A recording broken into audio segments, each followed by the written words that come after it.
Comme une transition vers l'emballage final, la suite et la fin de ce Citadel Trophy International. Le week-end sur ce genre de tournoi commence en fait le vendredi soir avec le rendez-vous incontournable de tous ceux qui font vivre le tournoi. Organisateurs, sponsors, officiels, joueurs. Bienvenue à la Cut Party, organisée ce vendredi dans une salle à manger du château de Praich.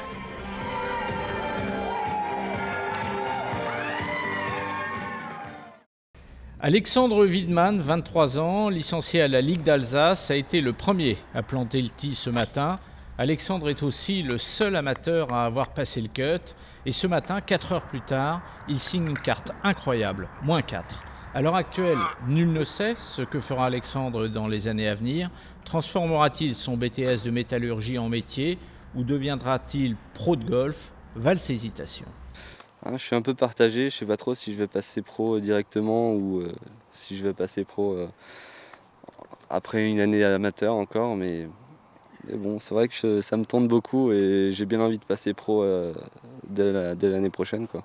Pour l'heure et dans le cas d'un possible changement de statut, Alexandre profite des tournois pro qu'il joue pour montrer quelque chose, 2 cuts passés à la Mirabelle d'Or ici, mais aussi pour observer les autres. J'ai surtout vu un putting et un chipping bien plus solide, donc chez les amateurs généralement c'est ce qui pêche un peu.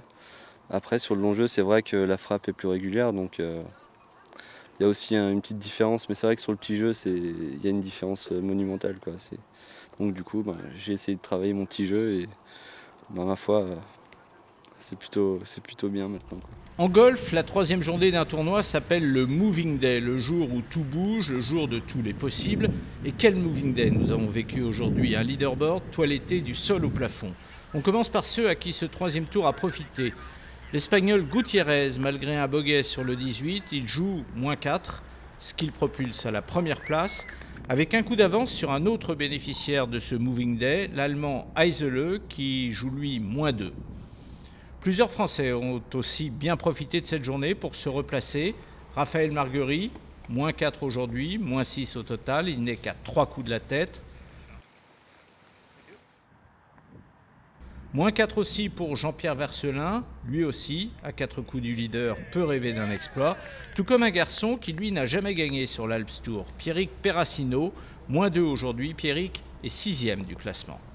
Oui, je pense qu'il y a un coup à jouer pour, je sais pas, pour aller chercher la gagne peut-être, il faudra faire une grosse partie, mais au moins pour aller chercher les places du haut, pour aller chercher un podium, peut-être que c'est possible, il faut juste que les putts rentrent un peu plus. J'ai eu pas mal de réussites sur les 9 premiers trous, après on verra si le putting est avec moi demain. Pierrick a 26 ans, son début de carrière a été largement gâché par une hernie discale. Les bonnes sensations reviennent au bon moment, juste quand il s'agit d'aller disputer le premier tour des cartes européennes. Et puis il y a ceux pour lesquels la journée a été longue et très éprouvante. Thomas Elissalde en premier lieu, tout était parfait jusqu'au 16. Et puis boum boum, 2 doubles bogeys consécutifs. La victoire reste néanmoins possible, la tête n'est qu'à 4 coups.